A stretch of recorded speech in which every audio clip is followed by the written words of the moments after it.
ফেসবুকে এখন ট্রেন্ডিং চলছে, বাংলাদেশ বলে ফারাক্কা বাঁধের সামনে আর একটা বাঁধ দেবে, তার মধ্যে আবার ফারাক্কা থেকে উঁচু।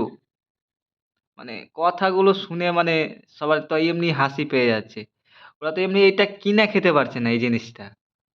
এটার জন্যই ওরা কিনা হতভম্ব।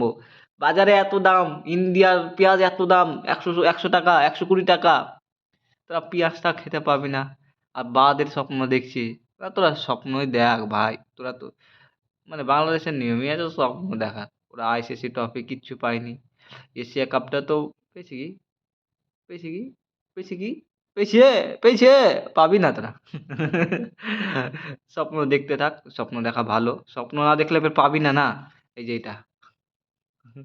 এটার স্বপ্ন দেখ এখন। তারপরে বাদের স্বপ্ন দেখিস। বুঝতে পারলি? এটার আগে ভালো করে স্বপ্ন দেখ। তারপরে যখন টাইম আসবে তখন বাদের স্বপ্ন দেখিস ভাই। ততক্ষণ এটা স্বপ্ন দেখে থাক। এইটা।